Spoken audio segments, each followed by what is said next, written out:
Seeking a Thread. 6 months, half of the year of 2025 is over. Oh, it's been a very simple and uneventful year. Recording this on the 4th of July. Happy birthday, America! You really deserve it. You really deserve a wonderful birthday this year. I tend to be a little sarcastic. Yeah, it's been hard to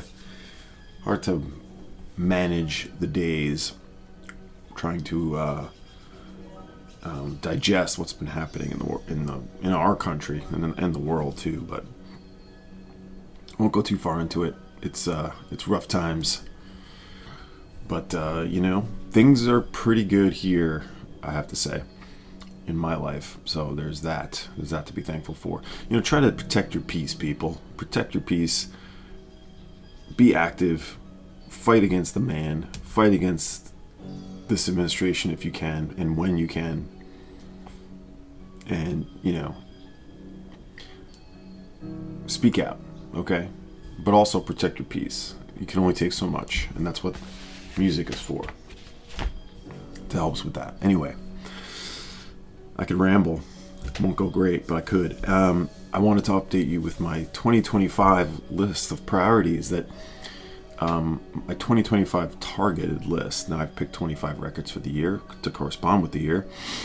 This is the third year I'm doing it, and I like to do like a mid-year update because it seems though the first half of each year I've done this is like when I acquire most of the records, or the majority of what I get happens in the half of the year. So far I've had I think most of the years I've gotten past 50% of what I wanted. This year I am at 11 of 25, and just like last year I was pretty hot and heavy the first few months getting these records when the prices were too good to ignore. I mean, these are not inexpensive records, but when they're too good to ignore, sometimes you have to go for it. Yeah, I'm really happy with what I got. A couple of these are ones of that category like I never thought I would get. So these are mega wants. I don't have a grail here. I don't think I have many grails. There's only like one or two that are legitimate grails. But these are heavy records to find, and a few that I didn't think I'd ever own. So we'll get rolling with it. It's a beautiful morning here. It'll be nice and cool. I am loving it. So it's perfect time to dive into some heavy-duty records. But first, we're listening to a new release. Oh, I want the hype sticker. This is Repetition, a compilation, first time on vinyl on the Freedom to Spend label, a label I tend to almost get everything they do. Not everything, but a lot. From 84 to 87, all compositions by Steve Caton and Ruben Garcia. Nice, cool vintage shot of them there. The hype sticker. So yeah, try to see if you can find this. I think they're sold out at the source, but I bet some of the indie retailers out there have it. Fifth Consequences, original recordings 84 to 87. It's the first ever archival release from Repetition, the two-man electric minimalist band consisting of Ruben Garcia and Steve Caton, hailing from Los Angeles in the mid-80s.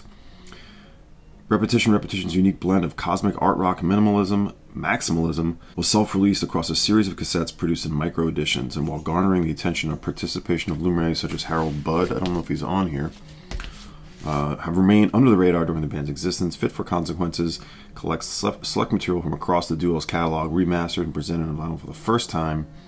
Includes liner notes by Bill Perrine and Future World of Past Possibilities. So yeah, first time on vinyl, but not a specific title that's being reissued.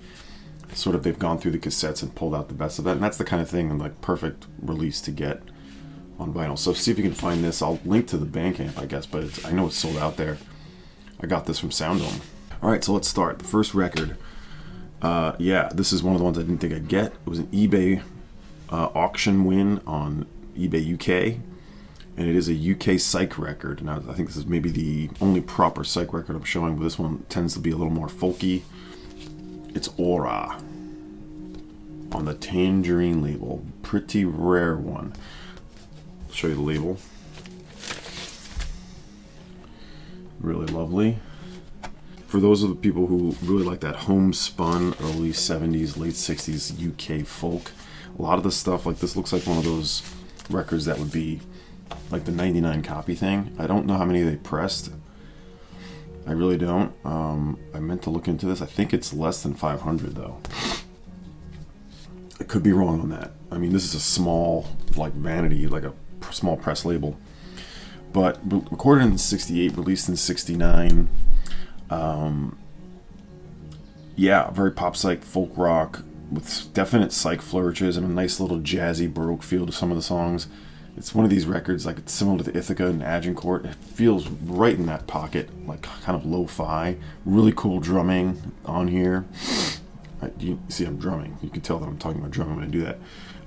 Really good songs. You know, it's kind of one of these records that if Bell and Sebastian had heard this, they'd been like, oh man, you know, our style, that it's already been done. But some really good, I like the string, the bass almost sounds like a Rickenbacker bass, like McCartney would have played, with a little bit of a fuzz tone to it. Excellent, great songs. The first song is such a killer. Seashore, but then there's like this light breezy quality to the whole thing. Just super fun. I love this record. I don't know if this is for everyone. You know, if you're into like prime, like psychedelic rock or hard rock, this is not going to be your thing. Psychedelic would be into this, I think. I'm into the folky sort of like wistful homespun feel of the UK psych folk vibe. But there is definitely psychedelic touches. This is one of those things that like pretends to. It definitely has them. So you'll get some of that. Jamie Rubinstein is the guitar and vocalist. He would be going to be in the Byzantium band. I meant to check out this group. They don't have really anything that's too hard to find, but I meant to check them out. I just haven't to. But Byzantium, multi-instrumentalist and bassist on this group, Robin Sylvester, interestingly would go on to play with Rat Dog, Bob Weir. Which is funny because he's English, and somehow he ended up with Rat Dog. So some of you may know this guy, Robin Sylvester. I'm not sure which one he is, but yeah, the first two tracks are so killer. Fly and I think About You. Just a really fun, homespun, wistful vibe. Expensive one. I got this. So happy with what I got it for, but I had to get it from the UK, and it was eBay. And you'll see some heavy prices on this one. I know Jonas not Sublime Media Jonas, but Lionel Stockholm Jonas was a fan of this record. I think he's looking for it and saw it, I think, in Den Bosch or maybe the Swedish record fair. So I'll put in samples, and like I'm doing with every track, let me know what you think.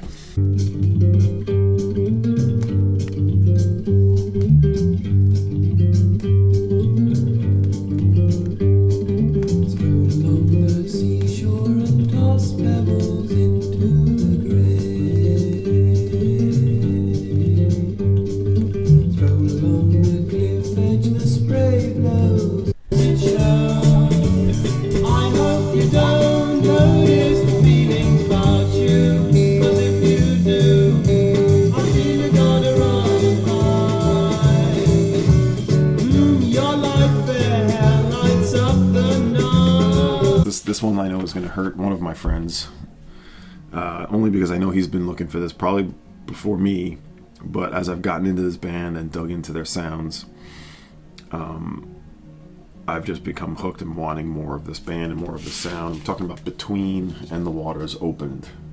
This was on my 2025 list, and this is the hardest one to find on the Vertigo label, not the Spaceship label. I was in talks with Stunty about a copy in Sweden, but it appeared to not be in the condition that he thought it was, or good condition. They had a problem with it, but that was a Spaceship label copy, which it sounds like they might have been around the same year, but typically the Vertigo Swirl doesn't have a Vertigo inner bag. I don't know if it actually came with one. I'm assuming they all did. Maybe they did. But their only record no, that's not true. This is the only record on the Vertigo Swirl. The other one they did after this, Dachorama, which I do have and showed earlier, is on the Spaceship label.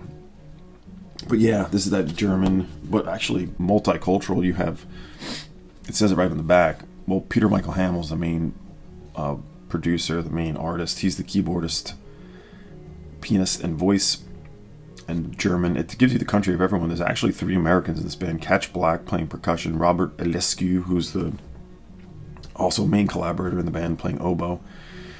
and a special guest, Duru Amson, also of the Americas. Then we do have Robert Dutre playing strings, guitar, motocello, adapted harp from Argentina, and Fabian Arcus doing electronics on one of the tracks, Sin, from Austria. So between, it's clearly a global affair. This is certainly their most sort of out there record, I guess. It's on Vertigo. You're going to get some of that, but you have a track that I've talked about, Devotion, the proper. It turns up later on Dahorama as well. It's a different version of it, but this is the version that's on the Deutsche Elektronische Soul Jazz compilation. Yeah, I guess Hamill was spending time with Agitation Free. That's why a lot of the sort of like, ethnic or international flavor that comes into between, but it's still this meditative, cosmic, early new age sound, but a progressive rock, not really a krautrock record. So, but it does get lumped in with that, just because of Hamill being German. Eliscu's oboe, playing oboe. It takes a lot of center stage here on the Ouroboros track in particular. A gorgeous record. I don't have All the Between yet. I do have a good deal of it now. Really happy to find it. And I know Brandon will find this one soon. So the group Between came together in 1970. Musicians originating from different parts of the globe with various backgrounds, influencing and interacting to each other. They started to open the floodgates to form of finer forms of musical insanities, and the waters opened. Show that one more time there. There you go. There we go. Between that one I got from Europe as well. Good price. The seller actually gave me a little bit of money back because the condition of the record was a little bit noisy at times, but it's still, they graded it as VG+. It's kind of a little lower end of that. They gave me a little discount on the price of the record because I sort of, never be afraid to do that, people. Contact your sellers. Hopefully they stand by their records. A Discogs sale. I've done well with Discogs, Dave. I don't know what to say. I've had some problems with Discogs too, but mostly it's been good.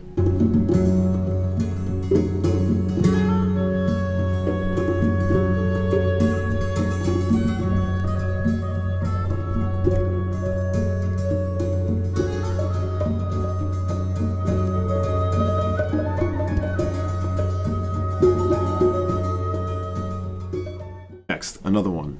Did not think I'd see this. It's a French jazz record. As you know, I've been getting heavy into that.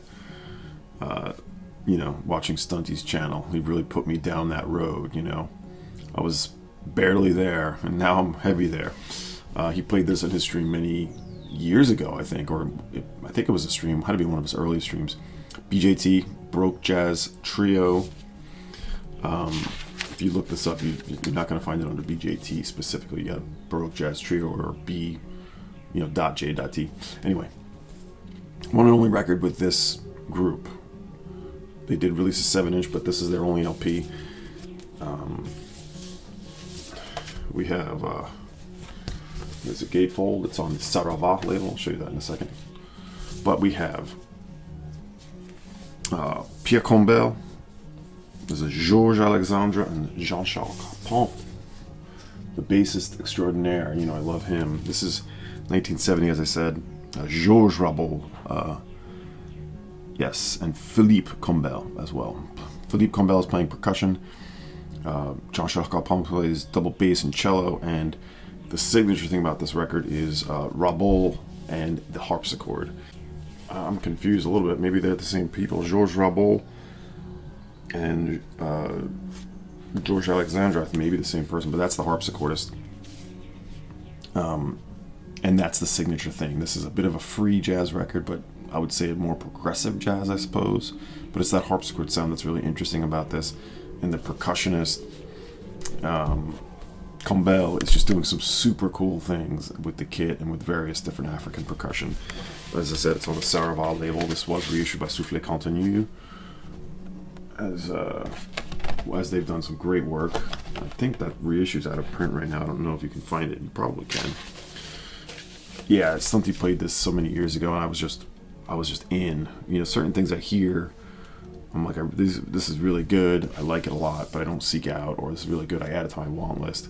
Or it's like, this is hitting me right in the chest. I need to find it as soon as possible. It took me a few years, but stunning record. Now Michel Roch plays flute on one of the tracks, but it's mainly the trio, and they just navigate just this really cool style, free harpsichord playing and percussion that's just sort of like tight but sort of on point. It's just such a cool sound, sort of like a modern third stream, but super rhythmic, and beautiful touches to it too. I mean, super impressive playing. There's a 7-inch that they did, 45 with a picture sleeve, that has tracks that are not on this. That's probably on the reissue, but this is the only thing they did. Other than that, yeah, couldn't ignore the price I was able to get this for. Could not ignore it. Significantly cheaper than what I thought I could get it for, so I had to go for it. But it did come from Europe yet again. 3 records in a row from Europe. I think the next one will be 2. So it's been slow going with some of these, but if you like French jazz and you like harpsichord, but it's not quite like you've heard before. It's incredibly well done and played in a different kind of context and style. It's just absolutely killer album. Wish there was more. BJT, Baroque Jazz Trio, from 1970.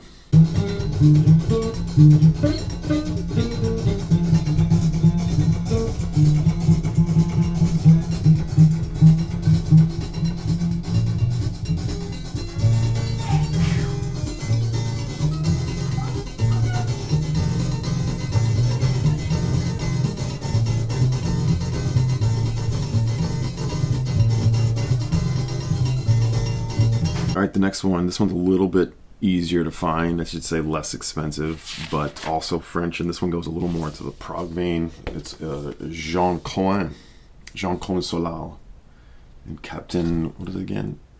Tarthopom. This one is on the Connection label, which is a subsidiary for the Sonopress label. Now, this is not related to, or maybe they're related to Marshall Solal. I didn't check it out, but it's the brother of Robert. But a pretty lesser known career for Jean-Claude Solal.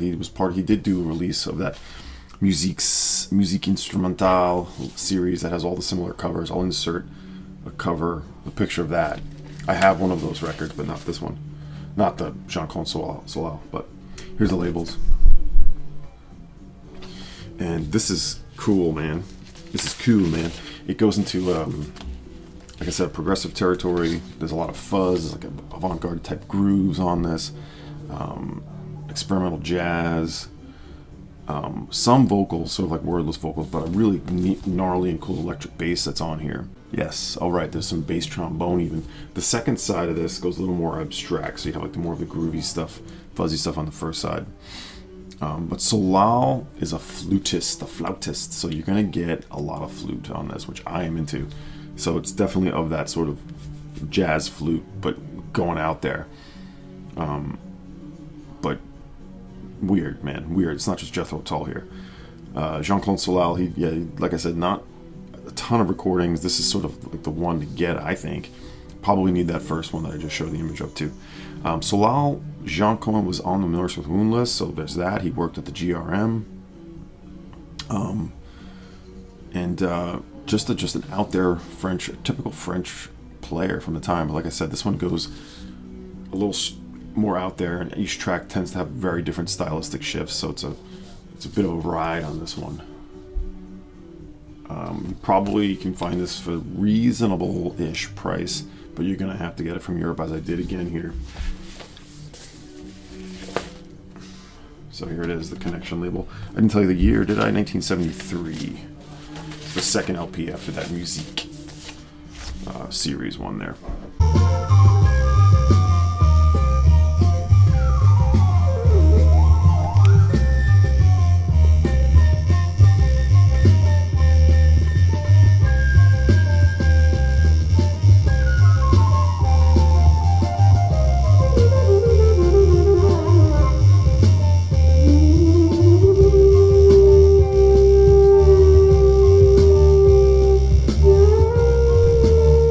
pretty big jazz piece here. Yeah, too big. Well, this is the most sort of straight jazz, we'll say, and it comes from a label. I still don't know if this is associated or related to Strata East. They call it the Midwest version, the Detroit arm of Strata East. It is the Strata label, and it's the Sphere record, another one for my 2025 list. There are copies for sale of this, a little high, but I got this for much lower. I was able to work with the seller just to bargain with the seller, just through off Discogs and paying through, actually I forget why he even accepted my offer, but he did. This one got posted and I kind of jumped on it and we started bargaining directly, but I think I ended up paying through Discogs eventually, but I got this for a good price, like below median, which is what I try to do. I try to hover around medium, plus or minus median, typically. Sometimes that can change. All of a sudden, the demand is super high and the median, posted median, is no longer relevant. But in general, I try to stay around median, hopefully lower, hopefully not too much higher. So it's lower than median on this. Sphere Insider Sells 1974 on the Strata label. And look at these guys. They look like a bunch of squares. But you do have Larry Nozero, who is the band leader and saxophonist, and had another record on Strata, which is also quite rare. Rarer than this one, I think. But really cool back, by the way. And, the other players aren't really known for much else. Larry Nozero was famous for playing the sax on What's Going On. He also played and recorded with the cream of the crop of the Detroit sort of songwriters, Barry Gordy, Holland Dozier. So Larry Nozero is certainly the guy here, but everyone else on here is sort of just local players. Keith Vreeland, I believe it is, yes, on electric piano is what really makes this record for me. The electric piano on here is just, I wrote sublime and I underlined it, just absolutely killer and beautiful, just so dreamy and almost psychedelic in its feel. This is not a free record. It's more of a modal record, you'd say. It's not gonna get too crazy. It's just got some lovely sounds to it and beautiful arrangements. I love this record, love it. So I was happy to really track this down on this is the Actuality series, but there's only like 6 LPs and they're all pretty rare on this label except for one maybe. So yeah, there's definitely 1 or 2 more I'd like to get, but I think this is the only second one I have on Strata officially. But there is a reissue with a bonus track, like a 20-minute bonus track, which people say in the comments is amazing, which I keep forgetting to play that. If I saw the reissue, I might get it. The copy I have is in pretty good shape. This one is a VG Plus copy, but does have a tear on the label. So that maybe that's where I started bartering. I honestly don't remember, but pretty sweet label design. It kind of is reminiscent of Strata East. So yeah, check this one out. I hope you like the clip. You'll hear some of the electric piano that we're talking about. There was the BBE reissue series that's been reissuing this, and then some unreleased music too. So they've been doing all of the Strata specific titles pretty much. So check those out. But yeah, from 1974, out of Detroit, of course, Sphere, Insider Sells.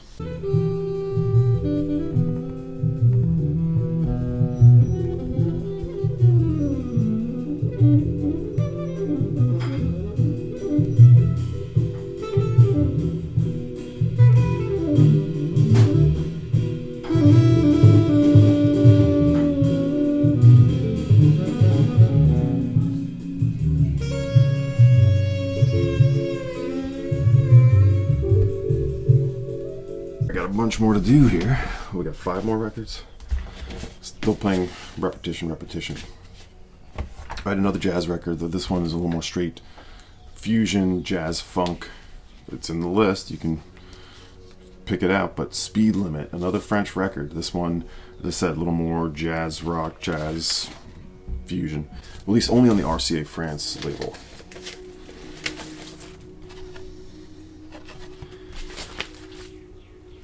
This one and the last one, Sphere, got this in the US, so that's good.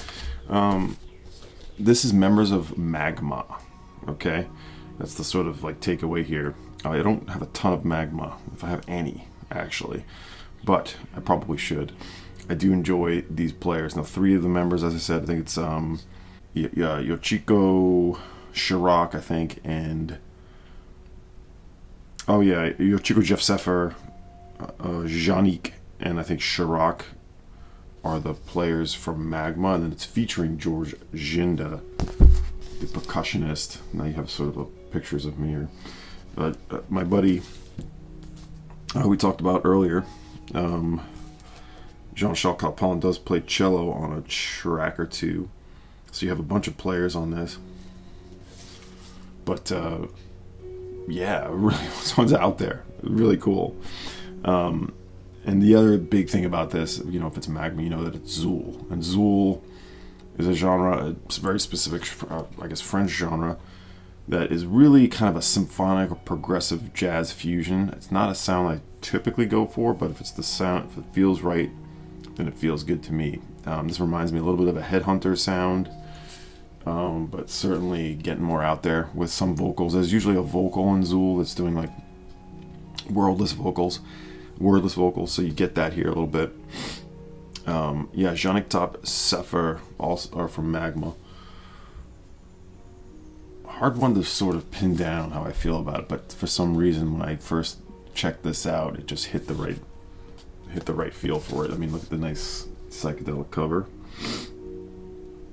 Yeah, part of the mix are those sort of vocals that are doing the old operatic thing, which can get a little annoying, but instrumentally this thing cooks, and it is pretty hot stuff.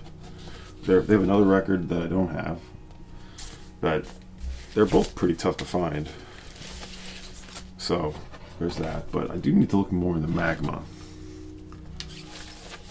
But in the meantime, I've been really enjoying the where this one takes me. Speed Limit, self-titled, the year 1975, released in France.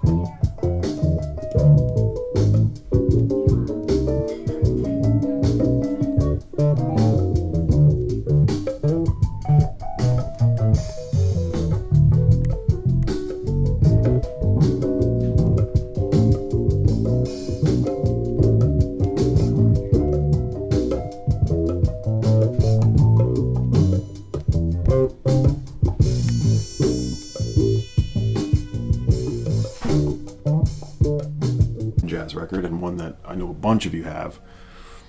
Alex has it, Joe, I know Joe Analog Archive has this, Dave has this, and he has a signed copy, but this was one I picked up on a little late, saw it at WFMU, but just missed it, or just didn't pause on it. But I got this around, this is the first one I got this year in January, and got this for the good price that it deserved to be, or should be. This has gone up in value, but this I got it for the right price. Byard Lancaster, Personal Testimony. I've talked a lot about records that are done and recorded solo, like they overdub everything, and that's what you have here. It's a short record, and you have liner notes. I read all those notes there. I actually read all that by Michael Kuskuna, who is, of course, everyone knows he passed away just last year, right? But a legend in terms of his Mosaic label and being a writer. But this is the Concert Artist Volume 1. There's never been a Volume 2. It's only release on that label. But it's Lancaster on the phone there, looking dapper, recording everything. And not just reeds, because he's mainly a reed player, but he does piano, he does some voice. I think at least on one track, and that's the track we'll hear. It's just a really spiritual, beautiful piece of music called Miss Nikki. But you have there's a track with 2 different bass clarinets, there's a track with flutes, there's a track with solo saxophone. There's a bunch of tracks that are just a few that get pretty hairy and sort of intense, but I love these records of musicians creating their own sort of world. The funny thing about Kuskuna on here is he starts ragging on some of the 70s jazz, and even, what does he say? The random meanderings of people who can't control and master their instruments, and the endless, boring, rhapsodic dribble of the Jarrett school have made this avenue performance not only commonplace but much maligned and abused. He's talking about solo piano there. So, being that this is solo, this is a different kind of solo release, but Yeah, the Brother Man is different bass saxophone or bass clarinets. He's out of Philly. This is recorded in Philadelphia, October 2nd, 1979. Each track has a little title about what it is. In Loving Kindness to the Beginning of Understanding. Dogtown, of course, that you'll know about Dogtown, his Philly reference that comes up a bunch for Lancaster. It says Combat Community. Hoodoo is the track. Do You Believe? Brother Man, Mr. George Gilmore Sr. What a Friend We Have in Jesus, Lancaster and Tyler Family Unity. Marianne and Alicia, What Can I Say? I Love You Too. Brian, Taking Care of Business, Right On Son. And Mind Exercise, the final track. Complicated Planning 2030, whatever that means. Yeah, this one's been popping up. For a while, there were like a lot of copies out there, and it was selling for pretty reasonable. It'll pop up again. So really happy to stoked to find it. Anything by Lancaster, I'm interested for sure.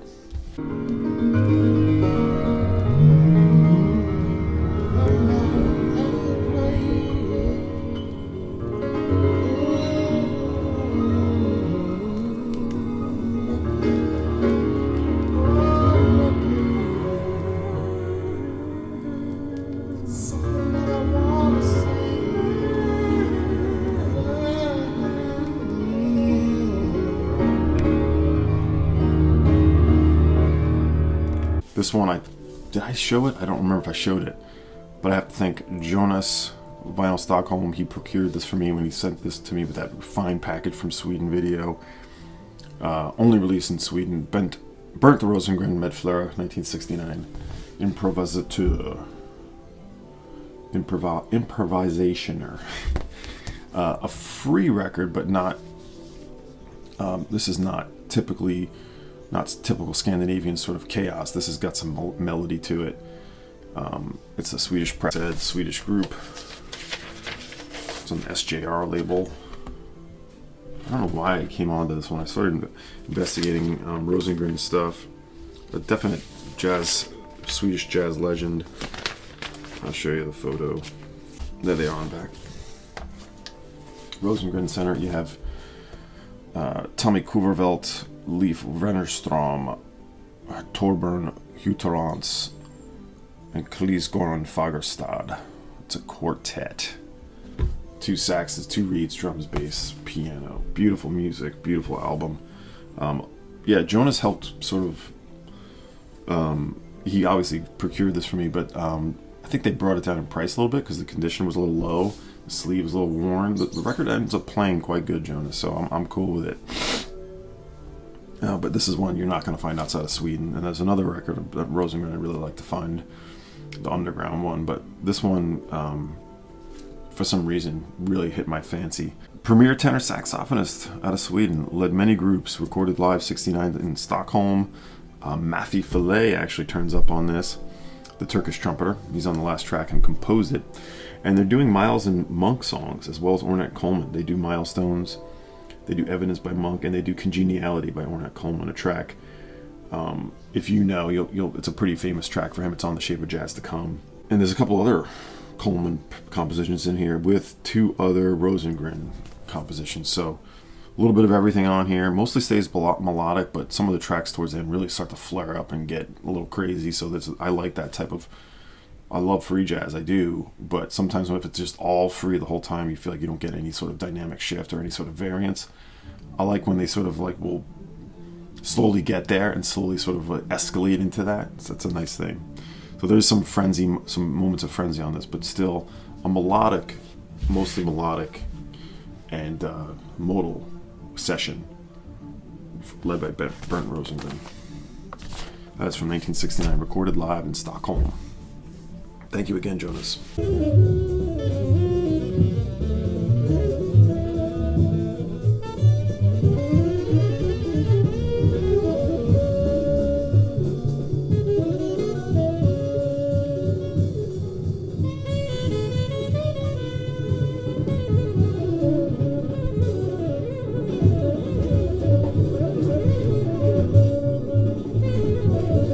This is another artist I've really been focusing on the last few years, and this label, tough private label to find, but the players on here are all players I'm interested in, but led by the great Charles Tyler. This is the guy I've really been focusing on. 1977 on the Akaba label. Again, this one turned up in the States for the price I was hoping to get it for, just under, which was nice. This one was also recorded, right, this is recorded live in Sweden, 1975 at the Umea Jazz Festival. And we have the man right here, Charles Tyler. You'll recognize him if you know. You know. Steve Reed. You know when you hear him, he's just all over the place in a fantastic way. Ronnie Boykins sounding ace on this record, really pounding through. And then we have a guitar player, Melvin Smith, who does hit some Sonny Schrock type free moments, but mostly is kind of doing like a fuzzed out sort of accompaniment.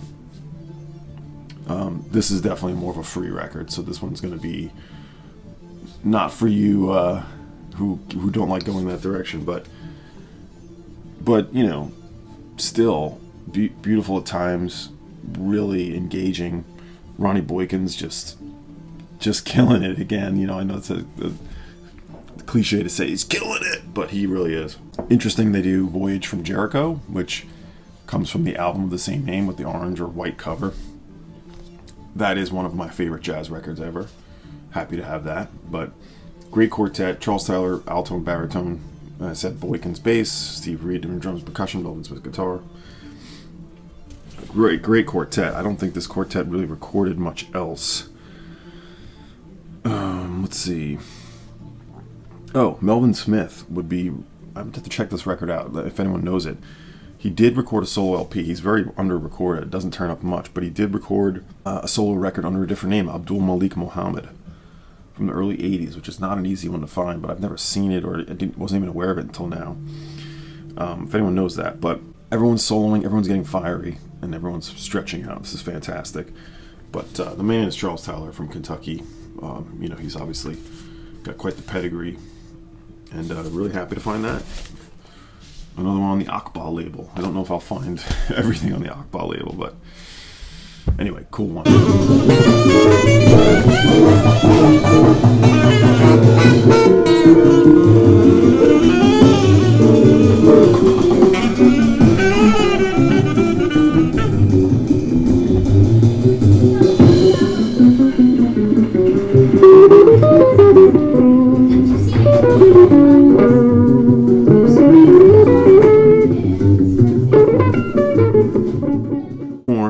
And here's my Flying Nun entry.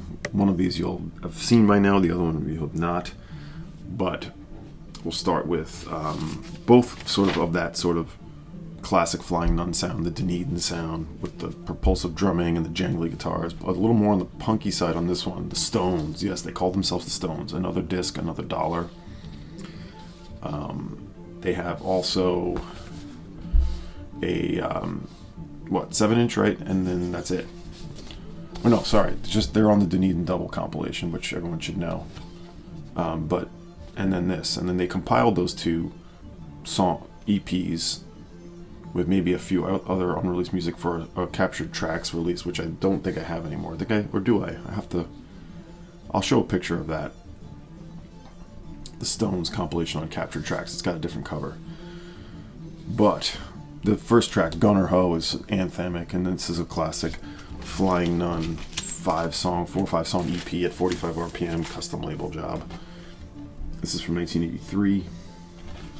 One of the early Flying Nun bands. As I said, they're on the Dunedin sound, Sneaky Feelings, Sneaky Feelings, and the Verlaines. But this trio are going to be the Double Happies with Shane Carter. But this one's got a little bit of that punky, snotty sound to it. Classic Flying Nun sound. No reissue of this EP as is. The tracks are more of like a punky sort of post-punk sound, and the two songs on the final side, the second side, Fad World and Final Days, they kind of go stretch out and go for a little bit longer, more out there approach, a little psychedelic maybe. But yeah, I saw this at WFMU last year, and I didn't get it, and I don't remember the condition of it. But there was this and the Look Blue Go Purple EP, and I have both of those records. But the seller who had this had it for a bit less than I got it this time, but it's okay. This one was a little above median, but it was the only copy for sale. The seller had it on eBay and Discogs. I kept offering them lower offers on both, and it wasn't selling, so they did accept my offer finally on eBay. I think it was eBay. I don't remember, but I ended up getting it for a decent price. Not as low as I could have got it at WFMU, but whatever. It was the only copy up. And I love Flying Nun. I love these early to mid 80s EPs.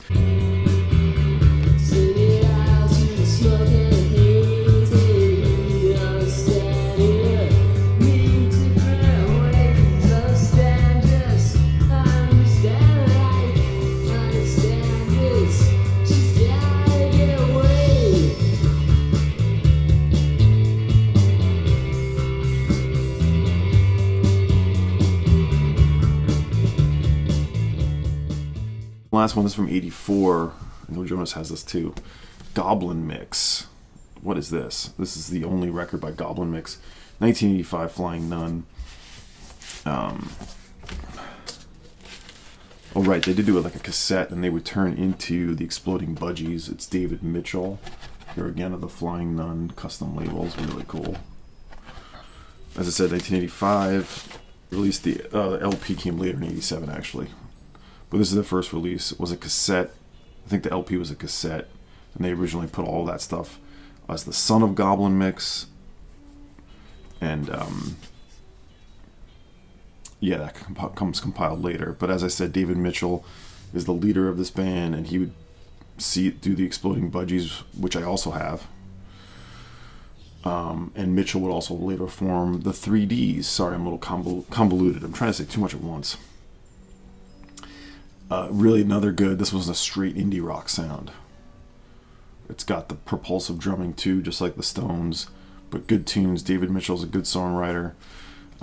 So yeah, he would do the 3Ds, which had some great alternative rock more in the early 90s. But yeah, sort of an interesting cover. Not what you'd think it would be. Excellent. And Alf Danielson, who's in this band, playing bass, would go on to be in the Steven Band with David Kilgore from The Clean. There's that too. But anthemic and catchy, very Clean-esque, good indie rock from Flying Nun. As you know, I'm trying to find as many of the EPs on Flying Nun from the early period, obviously, all the way to the mid 80s. So check out Goblin Mix. Hope you dig that.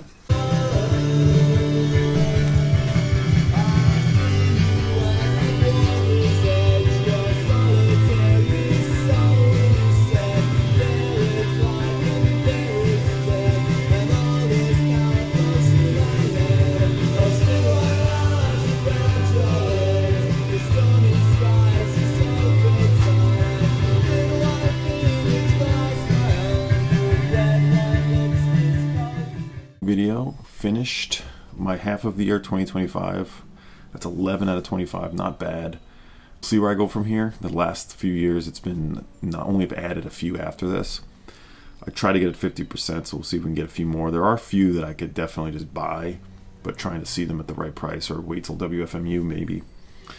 But I like doing this. If anyone's out there who wants to see the original video of what I'm looking for, I have a public list on Discogs, but also the video. I'll link to that below if anyone wants to help me find them. Going like full Chris Vinyl Piper here. I don't have a fancy image to put up, but yeah, if anyone wants to help or knows or has, let me know. And there's a few on there I don't think I'll get, but this is fun. I like to do this. Hope you enjoy this sort of, tying it all together. And it's another vinyl absorption. I'm absorbing these records. I've played all these a lot, so that's part of this. Again, this was Repetition on the Freedom to Spend label. Check it out.